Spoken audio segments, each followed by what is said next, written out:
Hi everyone, I hope you're doing great.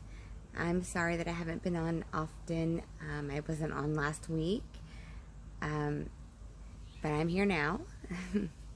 And again, I hope that you guys have all had a really great week last week, a good weekend, and this week is going good for you as well.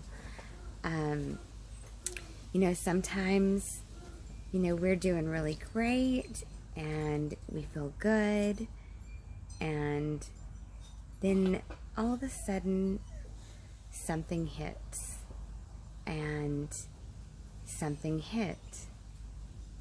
Sometimes we have things that happen to us when we were children, and we have blocked them out because it's a coping mechanism. And unfortunately, yes, I'm still happy, but we can't always, every single day, have that smile on our face. And last week, I had a wall hit me, and all of a sudden, the things that I do remember from my childhood, that I guess I just kind of played them off as it is what it is. It happened. I can get through it. It's over. I don't want to think about it. Sometimes it's not that easy. Sometimes we realize that we haven't processed the things that we needed to process, and when they hit, you have a trigger, and such a major trigger that it makes it come flooding back. I talked about before in one of my episodes about what my brother had done to me when I was 4 years old until about 11-ish, 12. And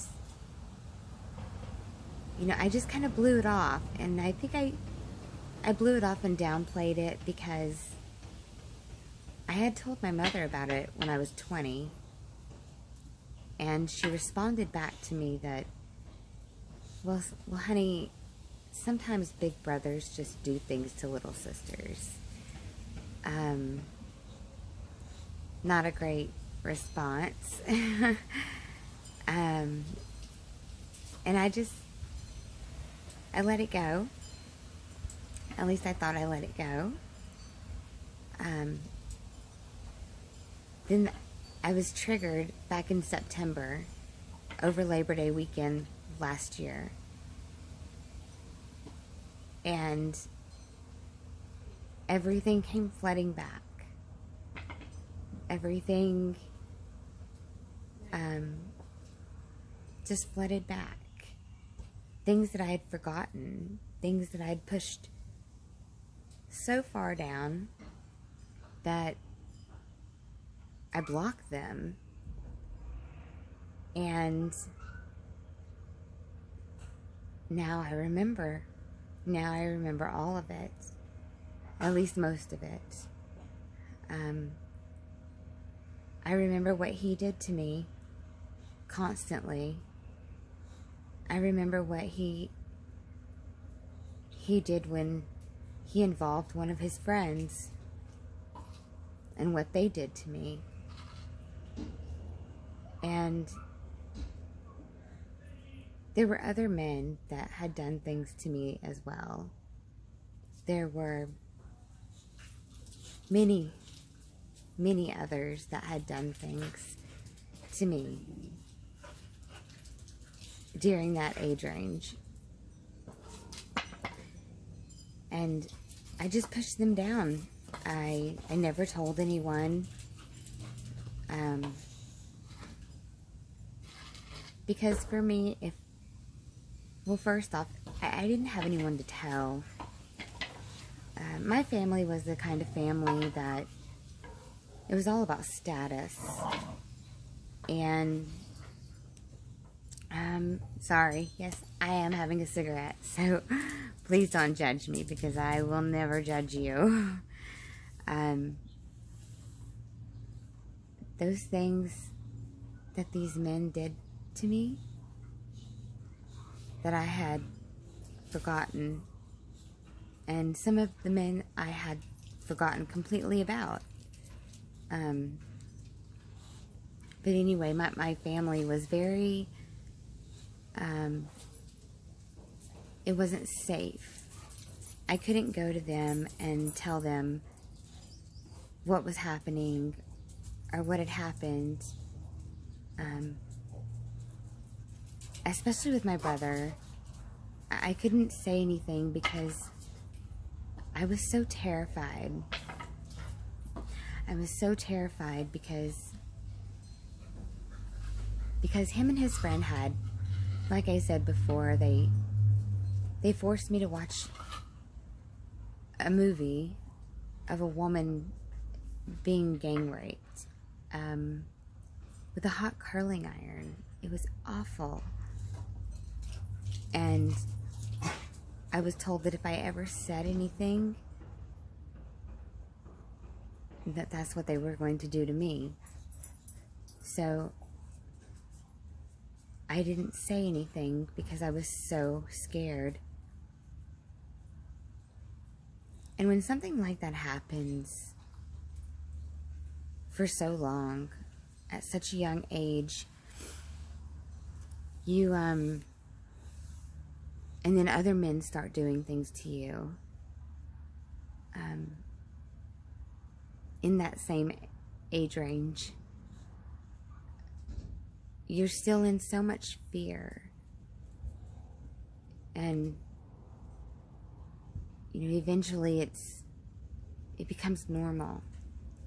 It becomes normal and to you.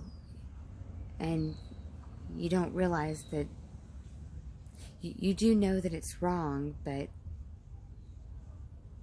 you're just too afraid. You're too afraid to say anything.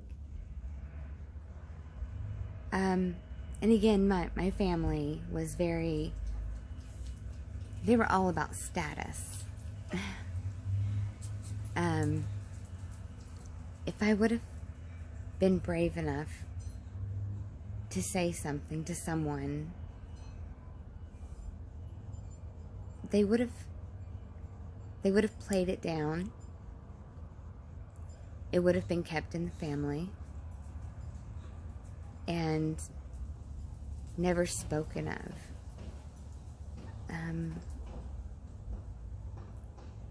It was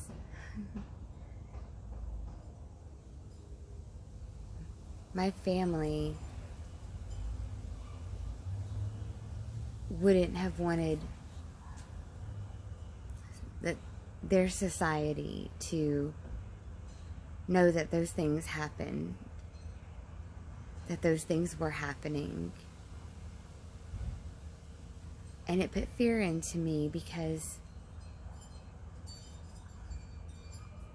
I would be the one that would be scrutinized. And I was terrified. I was so scared. And then later in life, it finally stopped. And at age 13, on my 13th birthday, my brother introduced me to alcohol. It was, I liked it. I enjoyed it. Because when I started drinking, I didn't have to think about any of those things that had happened. And it made me forget And I became rebellious. No, I'd always been a heavier girl in school. And I had definitely low self-esteem. No one would ever want me if they ever knew. I had a lot of friends. All my little tiny skinny friends. and I did cheer. But I was always so afraid of just rejection. I was afraid of rejection from anything and everybody. That I never stayed and completed anything. I dropped out of band. I hated band because I hated to be called out and had to play my instrument in front of everybody, and if I made a mistake, I was so afraid that people would laugh at me.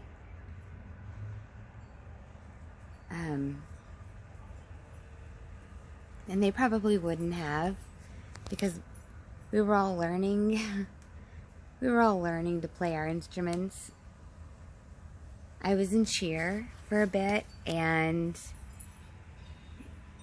then I wasn't, because I was scared of failing. I always felt like I needed to be perfect. So when I took that first drink when I was 13, I fell in love with it, and it ended up being to the point where I would fill medicine bottles and take them to school with me between 7th and 9th grade.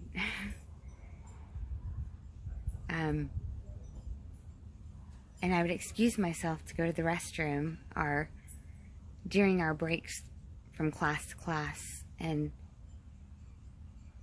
I would chug them. I would chug whatever it was that I had. And the alcohol that was provided to me was given to me by my brother.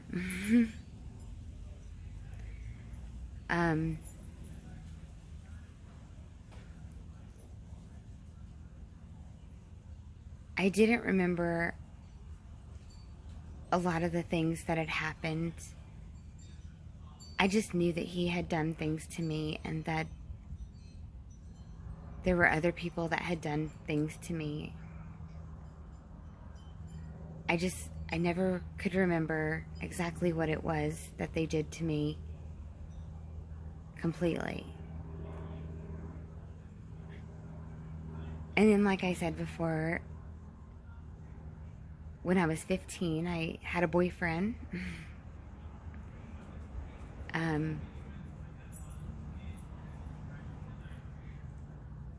And I went to a party. It was a camp out. There was a lot of us there. We all had our tents, and I was wearing short shorts and a tight top. And all I remember is being inside the tent. And I just remember him being on top of me. I felt paralyzed. I couldn't do anything. I couldn't move. And I knew that it had happened. I knew that he had raped me. And the next day at school, that was on a Friday night, That Monday, when I went back to school, he broke up with me, but also told everyone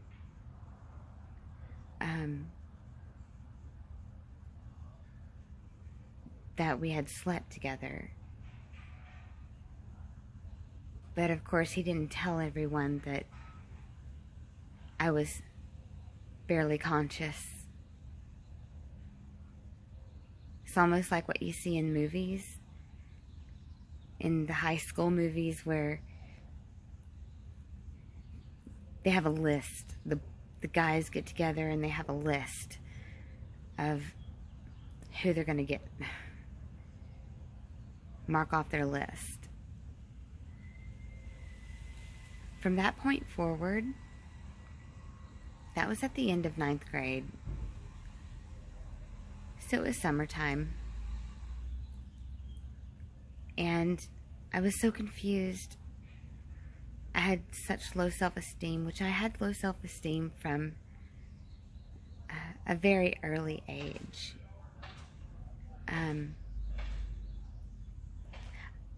Before that, in 5th, 6th, 7th grade, I would go home and you know, the packs of the Reese's cups that you can buy in like a 10-pack. I would just go home and eat all 10 of them in one sitting, and a bag of chips. And it was my comfort. And I hated being overweight, but I couldn't stop. Maybe because if I was overweight, then the things that my brother and all of those other men that did things to me wouldn't see me as pretty, and they wouldn't do those things to me because I wasn't pretty. I never felt pretty. Even my grandfather growing up constantly told me how ugly I was as a baby, how ugly I was as a child.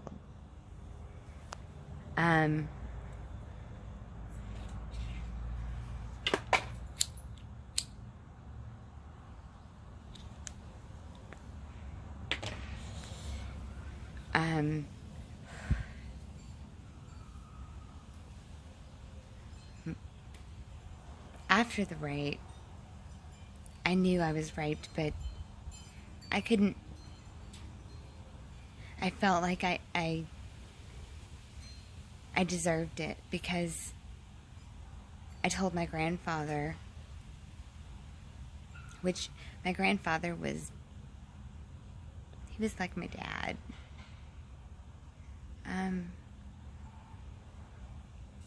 Because my dad was non-existent. And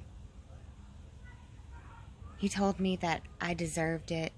I deserved what I got because I shouldn't have been wearing short shorts and drinking alcohol. And it was my fault.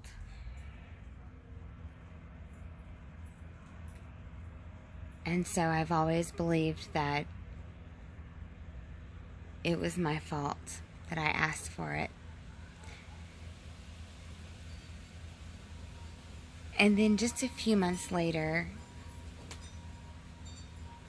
while I was obviously in a deep depression that I was experiencing,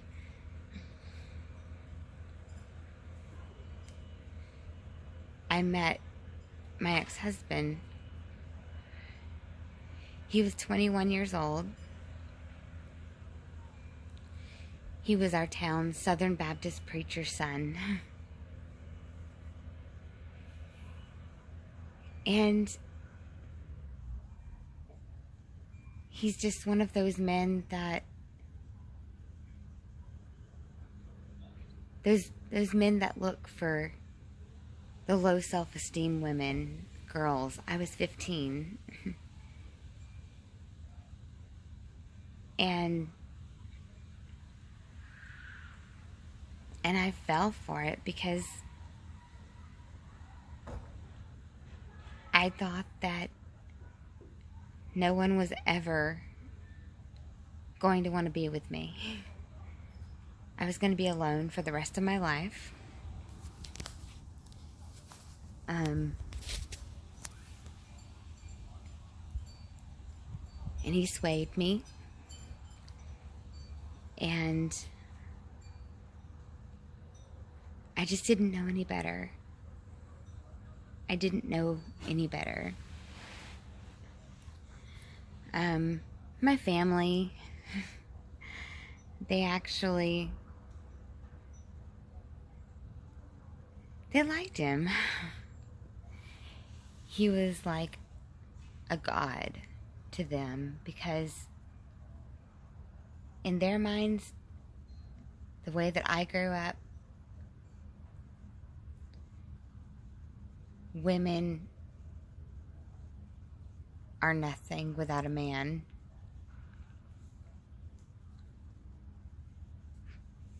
He was such a terrible person.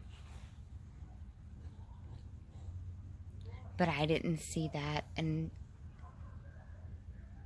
I had such low self-esteem that I thought that I had to do everything that I could to keep this man in my life, or I'd be alone.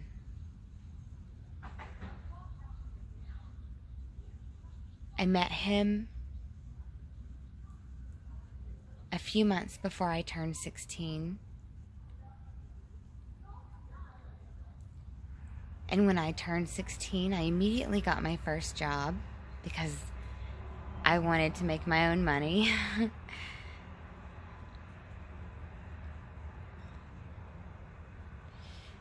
And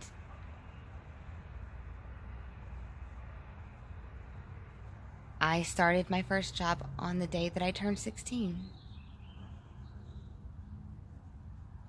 When I got my first paycheck, my mother told me that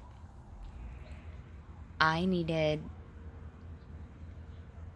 to give her half of what my paycheck was, which back then, 1998, 1996,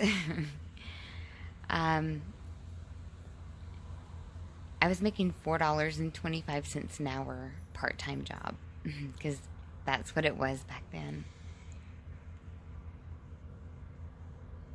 But I had to give her part of my paycheck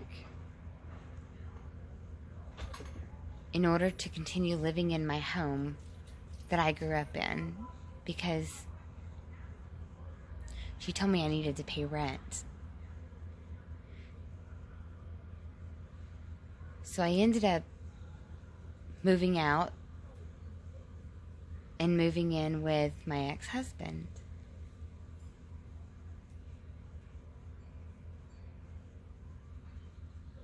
About 6 months later,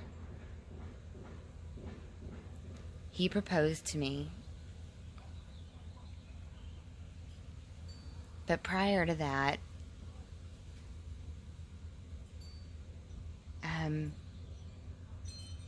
he started to hit me.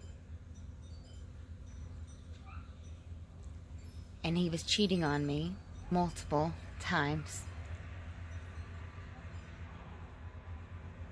And I would always beg him to please not cheat on me.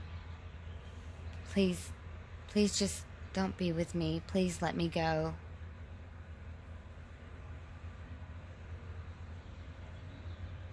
The beatings were horrible, but one of the worst things that happened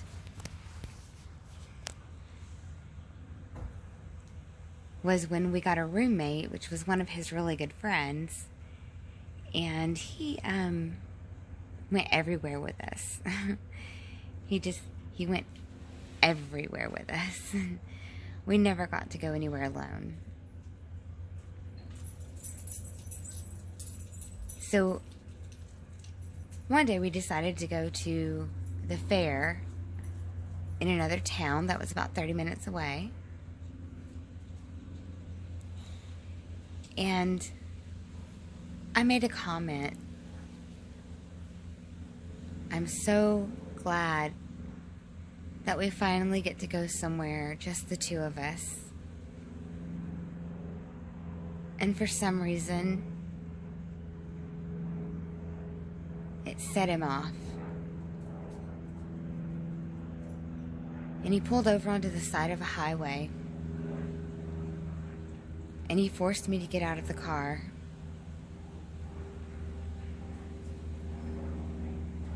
And we were about 10 miles out, and I had to walk back to the house on a major highway. And when I got back to the house, he refused to let me back in. I was crying, hysterically. I was scared. And then he walks outside with a gun, a loaded gun, cocked back.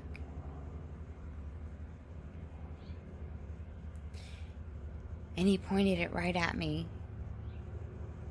and told me that if I didn't stop crying, he was going to shoot me.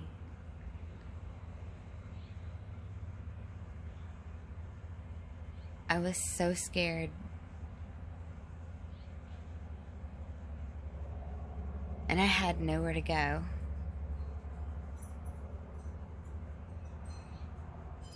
Eventually, he did let me back in to get the keys to my car. I went back home.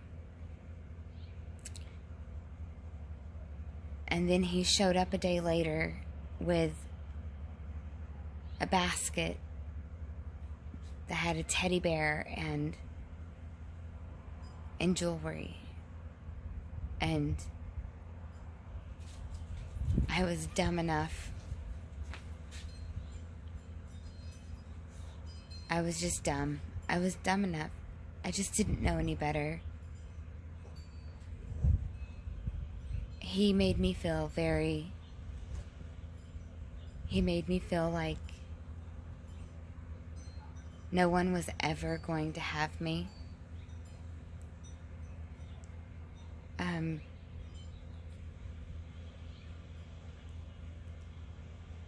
That was the first time with the gun. But it didn't stop. I went back.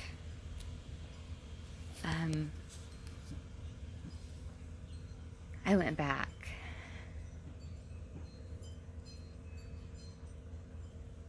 I didn't know any better. I watched my grandparents while I was growing up, screaming and fighting and calling each other names. And that's what I thought what love and what a relationship was. I just didn't know. So from the age of 16 until the age of 30, the beatings never stopped. They lasted, or not lasted, but they happened at least twice a week, if not more.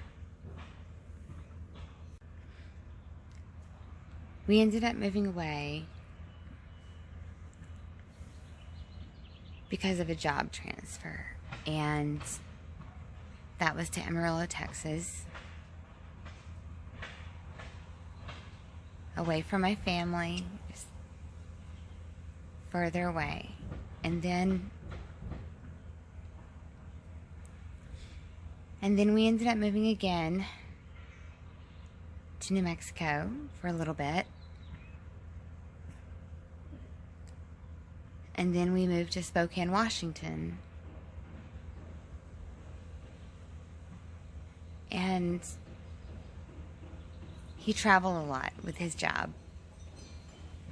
And he had a lot of cop friends.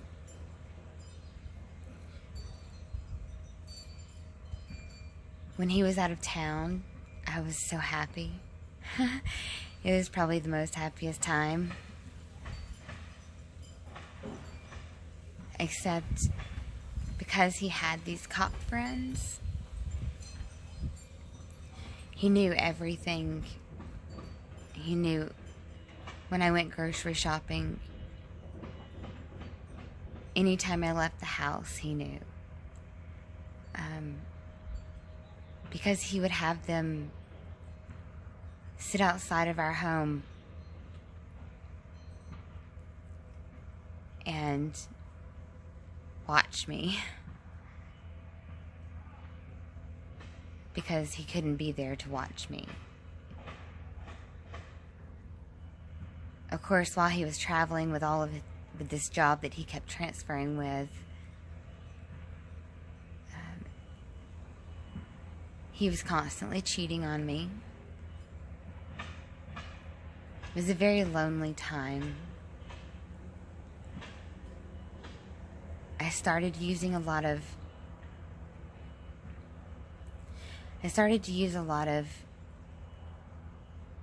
Xanax and Valiums. And I would drink a bottle of wine with him. Because I just didn't want to be here anymore. I was so tired of getting hit. I was tired of the emotional abuse. And I had no one. I was alone.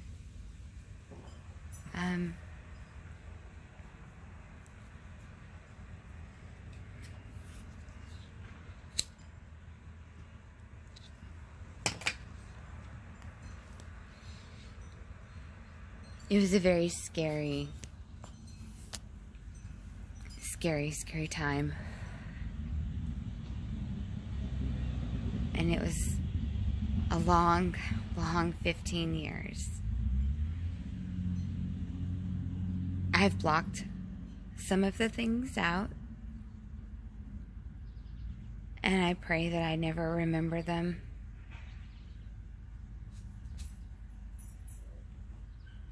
I pray that I never remember the things that some of those other men did to me when I was a child.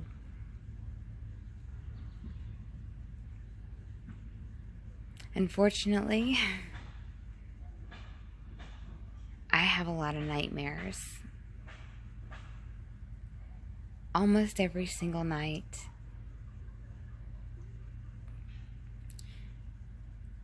And a lot of my nightmares recently are, when I do remember them, it's very scary because there were some men that had done things to me, and I had blocked them out. But then I have dreams, I have these nightmares. And these nightmares that I remember, I wake up. I don't remember their names, but I see their faces.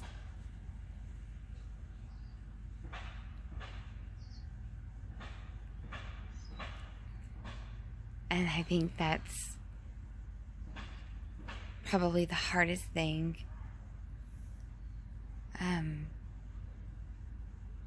Recently, are seeing the faces of these men I don't remember everything that they did to me, and I don't want to remember them. My ex-husband he would drug me to the point that I was paralyzed. And he would I knew everything was going on. I just couldn't move, and he would do whatever he wanted. He would do whatever he wanted to me.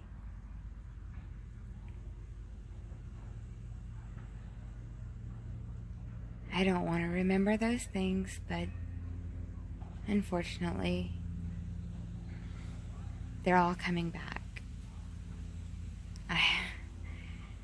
I really hope that they were gone. That they were gone forever. That I never had to think about them. The things that my brother did to me are flooding back. Last September, Labor Day weekend, I have a beautiful, wonderful husband, and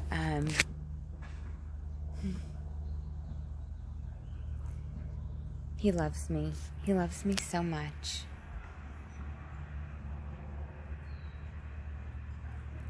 My ex-husband and I tried to get pregnant. It wasn't my choice, but he forced it. We went through IVF, so many IUIs, so many medications. He wanted to trap me. And my body never allowed myself to get pregnant. Like I said, I'm now married to a wonderful man. And we did get pregnant in 2012.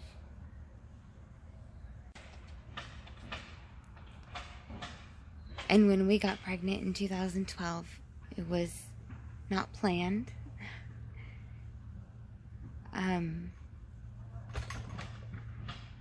Unfortunately, we lost. I was at the point that I didn't want to have kids. But then when I got pregnant, it changed my world. I'd always had in the back of my mind that fear that if I do get pregnant, something bad was going to happen. And it did. And I lost the pregnancy. And it took me out for almost a year because I so desperately wanted. I knew then I really did want to be a mother.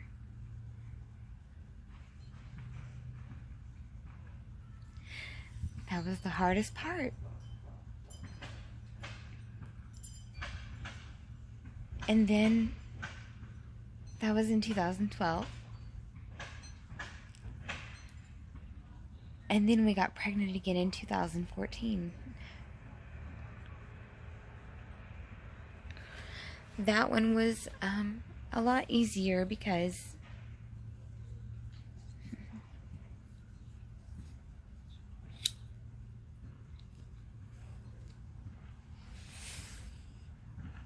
the heartbeat stopped at about 7 weeks. The first one, we made it to 11 weeks and 4 days.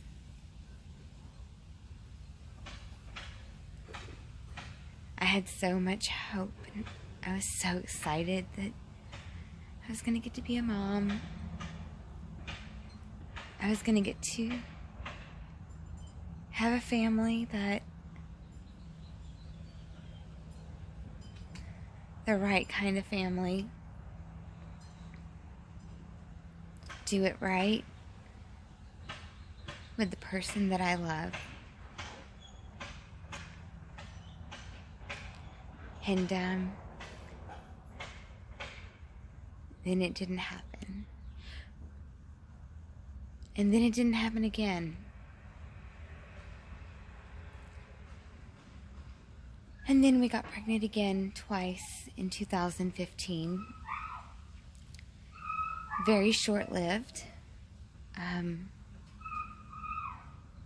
The heartbeat stopped again at about 7 weeks. So, like I said, in 2015, we lost twice. It was a lot easier. And then in 2018, in February, we found out we were pregnant again. And I had so much hope. Things were going right. Things were going so good. And then just like the very first one, we lost at 11 weeks and 4 days exactly. I did really well with my grieving. And then months later, my husband told me that he had thought about and realized that he is no longer willing to try. And I was devastated. I was very devastated because I've always wanted to be a mom. I wanted to be a mom so bad. And it just wasn't. I wanted to have a family with him. But when he told me that,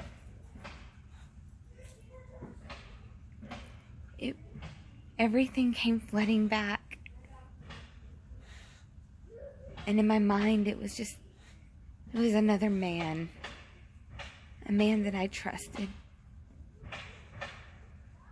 That was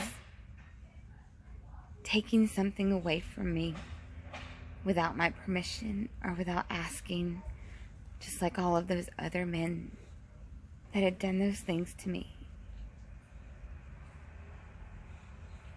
It's taken almost a year, from September until April. 7 months. I've lost 100 pounds.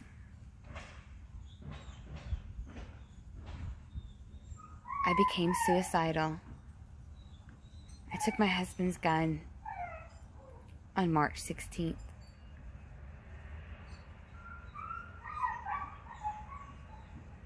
And I attempted. And it was a failed attempt because a friend found me.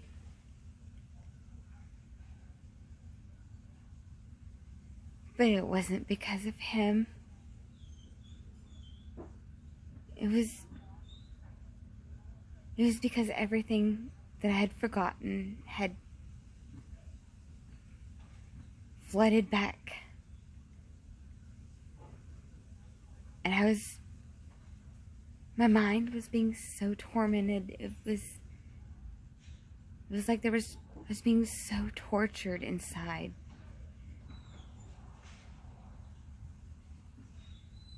I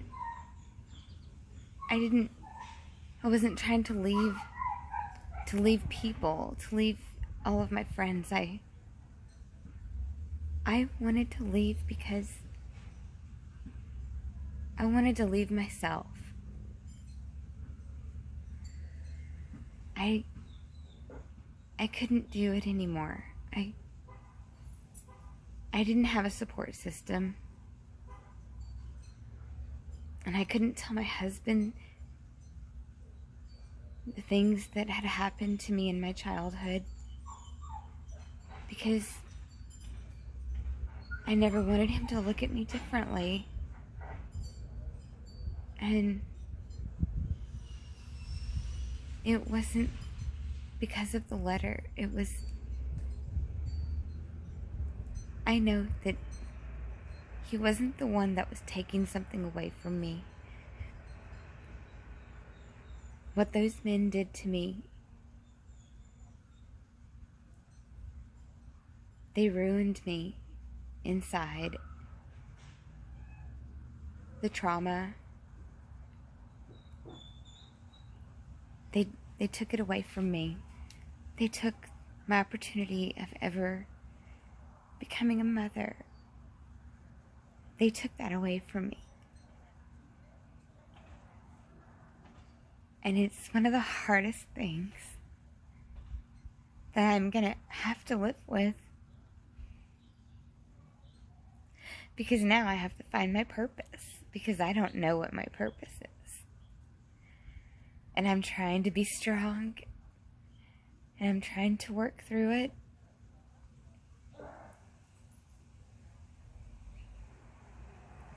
And I know that I will. I know that I will get, one day I will be able to get there. But I feel so ashamed. I feel so ashamed, and I know that shame is one of the worst emotions that there is. And I feel so ashamed that I never told anyone. I blame myself for allowing it to happen, for not being strong enough. I know I was a child and I was scared, but I still blame myself, and I have so much shame, and I'm so sorry for putting my husband through what I have put him through in the last 6 months. I needed help. I was just waiting for someone. I was waiting for someone to tell me, I'm taking you to the hospital, because I needed help. That's what I needed.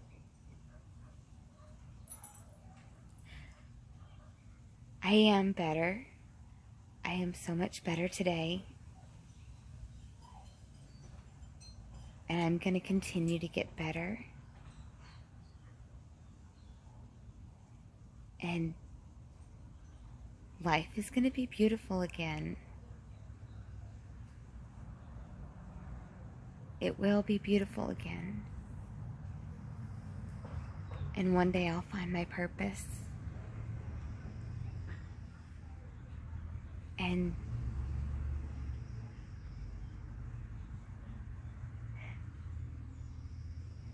I hope that all of you out there who are going through something, reach out. I didn't know how to reach out. I should have reached out, but I just didn't know how.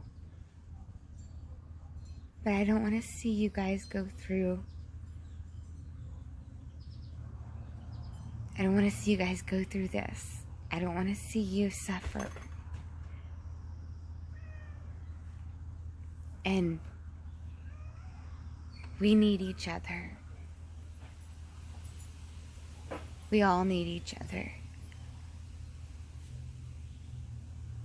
And blaming and shaming is probably the hardest thing that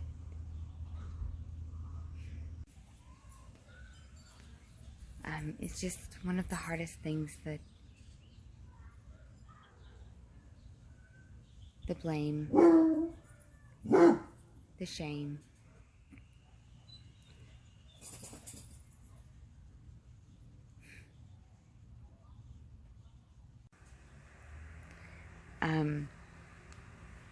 Like I said, the blame, the shame,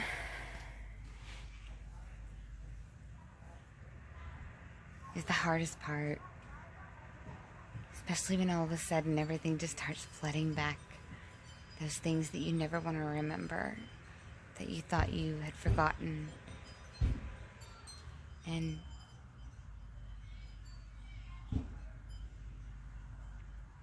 I now have to come to the realization that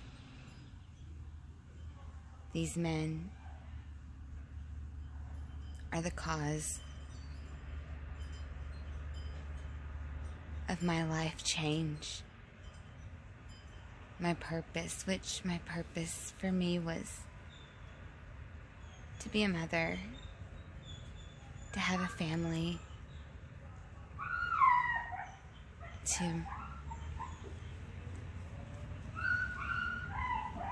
because I feel unlovable. I feel disgusting. I have blame. I blame myself.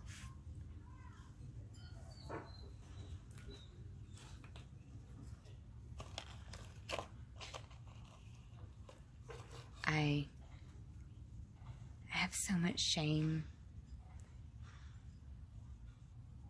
I'm so ashamed of myself for not speaking up. And I know I was a child. I was a child at 15.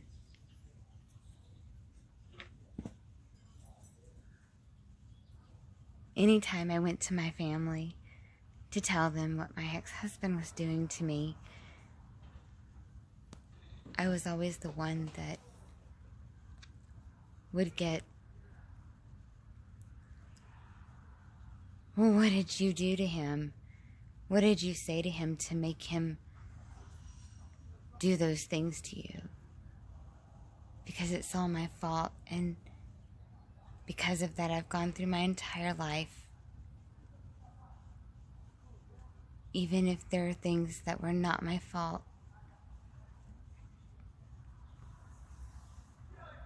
I blame myself for everything.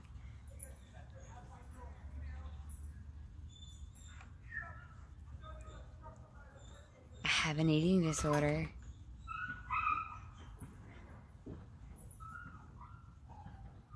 I went from 215 pounds to 115 in the last 6.5, 7 months.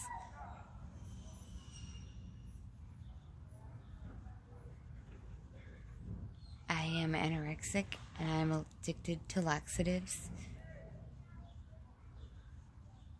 because I'm not good enough, and this is my journey that I'm sharing with you. Like I said, you can't be happy all the time. Life happens and things pop up that you never even thought were going to pop up. I know that I'm going to get through this. I won't lie. I am scared. I'm very scared. I'm scared because I know I'm going to get down to that 100 mark.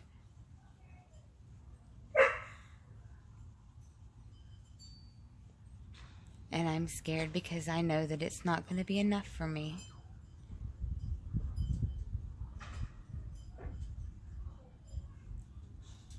I need to be perfect. Because for me, if I am not perfect, people won't love me. This is my truth. I'm sharing with you all.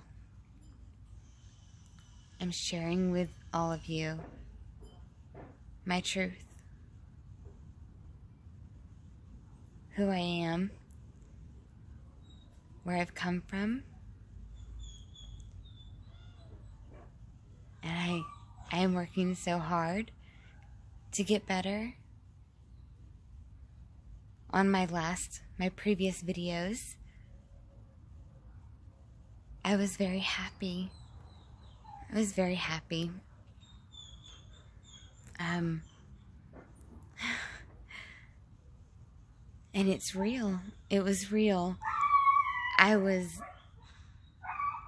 very, very happy.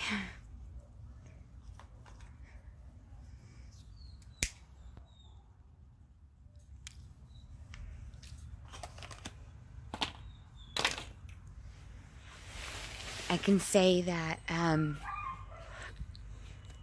am very proud of myself because I have been smoking pot for 10 years from morning till night to get through, thinking that it was okay. I've done Molly in the past. It's been about 10 years ago. I always knew that if I had the opportunity, I would want to do it again because it gives you that false happiness. But I want to be happy. I want to be truly happy. And I know that I will be. It's just going to take time. I'm not in that tunnel. I'm not stuck in that dark tunnel anymore. And I don't ever want to be stuck in that tunnel again. I know that my husband loves me very, very much. And that he'll be beside me and walk with me. And know that no one can fix us. No one can fix us. And I don't even like the word fix. I don't want to be fixed. I want to grow. I want to grow into the person that I know that I've always wanted to be. And I know that I'm going to get there. And I want you guys to know that wherever you are, whatever stage you're at in dealing with past traumas, whether it was child sex abuse, emotional abuse, abuse in a relationship,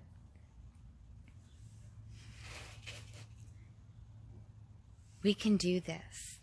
We can do this, and we can do this together. And we will. I just ask that you please stay strong, because I am doing the best that I can to stay strong. And I know that you can do it too. And it's always really good to be able to talk to someone who has experienced any of these things. Anything that you're going through. It's not fun being alone. It's hard to talk to someone that hasn't been there, hasn't experienced anything like this in their life.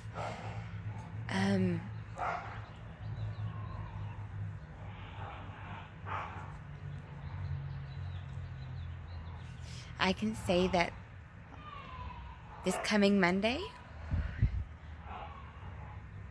I will be completely sober for 90 days. And I am looking forward to celebrating my sobriety. And you guys can do it too. It's not easy. Just the other day on the way home, I live in a state that's legal for pot, and on the way home the other day, I had a moment and I had cash and I wanted it. I wanted it so bad. I wanted it so bad. I wanted to feel numb.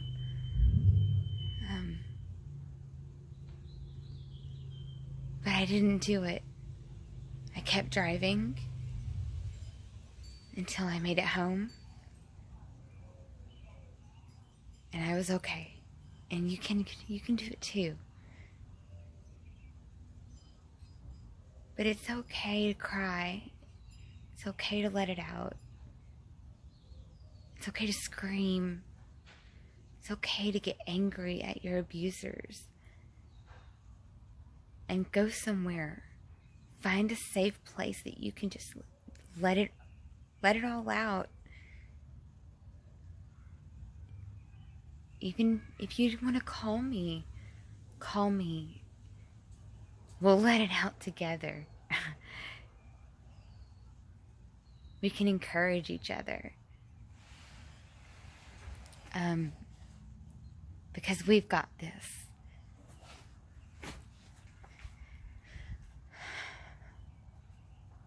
We've got this, guys. And we can do this. We can do this together. I don't know you. Maybe I do know you. For those of you that are watching. But sometimes being able to tell your story to someone that you can relate to and it feels safe. I would never judge anyone. I have no room to judge anyone, and no one should ever judge anyone for what we've been through. Not everybody will understand. I have friends that I talk to, but they'll never understand. Even my own husband, I can talk to him, but they'll never understand the pain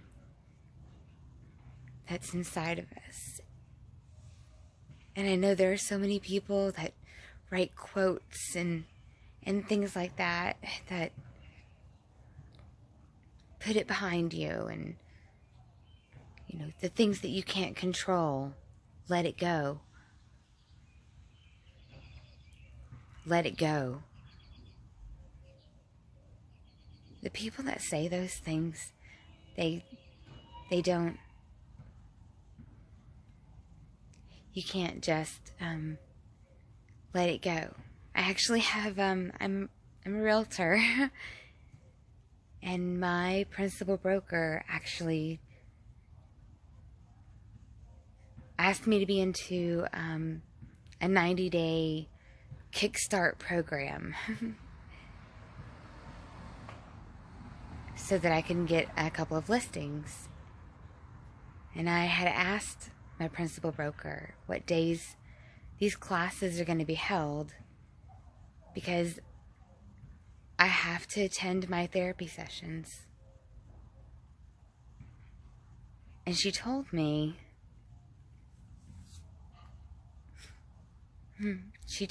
that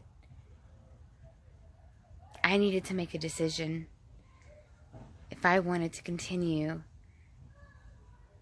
to be a realtor and stay with this brokerage, or go to my therapy sessions. What's more important?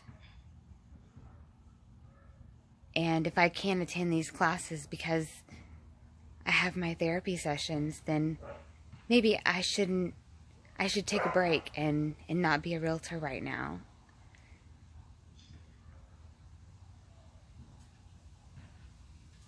My principal broker told me that I needed to throw myself into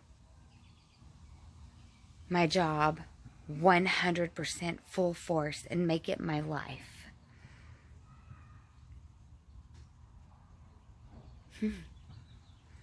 Because once I do that,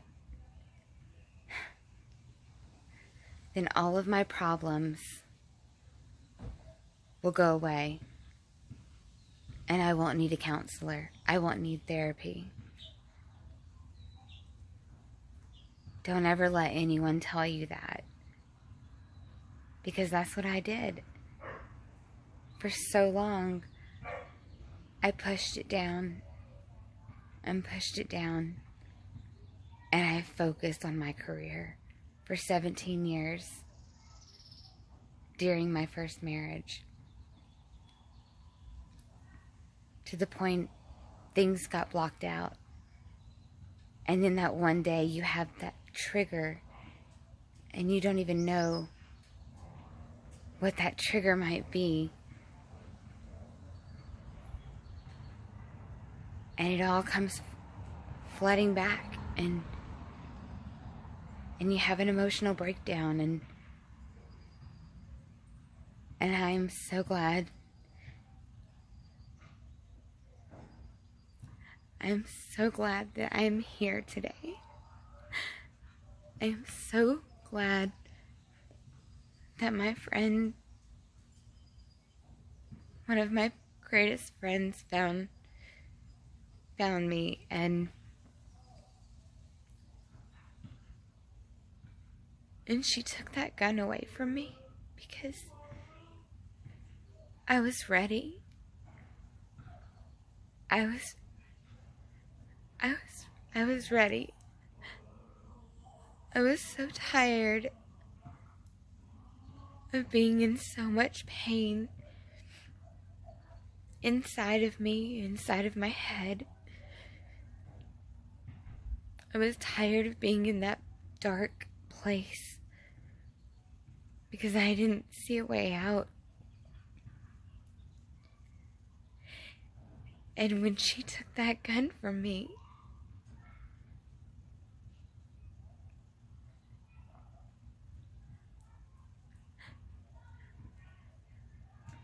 I understood. And I knew that I didn't want to leave this earth. I wanted to be here. And I want you guys to know that I understand your pain. I'm still in pain. I'm still in so much pain, but I want to live.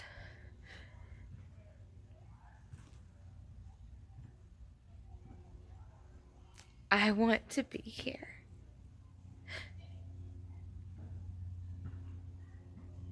And deep down, you do too. You want to be here. There's so much out there for us. We just haven't seen it yet, but we will, and we're gonna get there.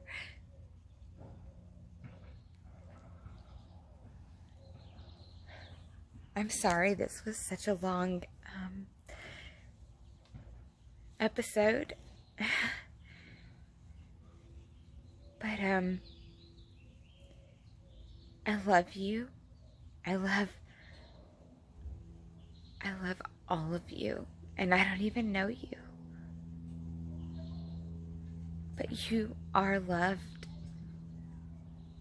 We are loved. And we just have to keep telling ourselves that. Because eventually we're going to believe it. And things will get better. Not overnight. But it will get better over time. And that's all that we have is time.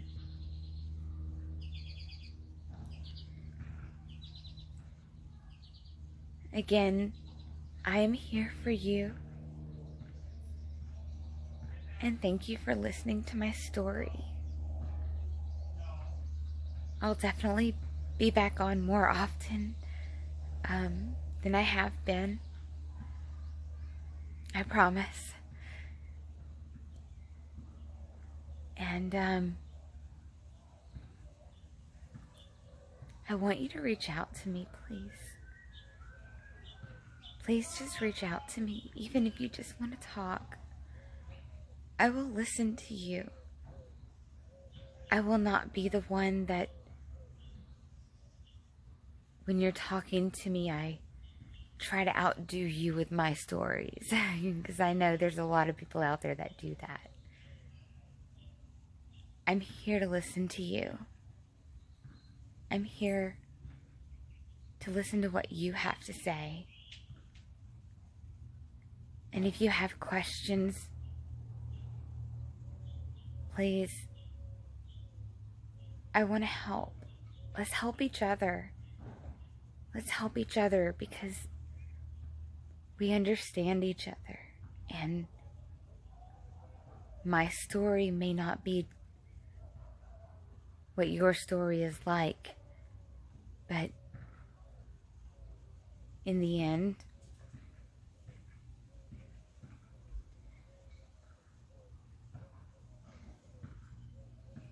it's the same in the end. And I want to see you live. I want to see you happy. I want all of us to be happy. We deserve the best things in life. We all deserve love, respect, all of it. We all deserve it. And again, I love you.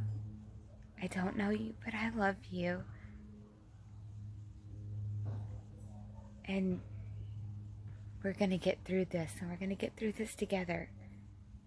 So please, please don't be shy. You can call me. My number is 541-514-9907.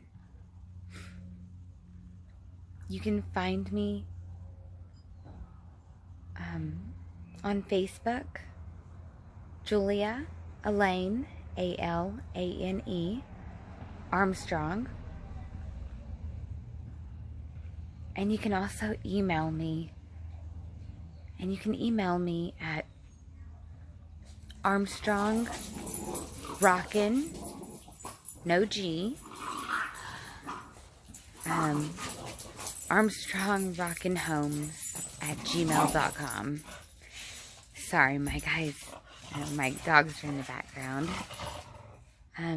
But text me, call me, we can FaceTime,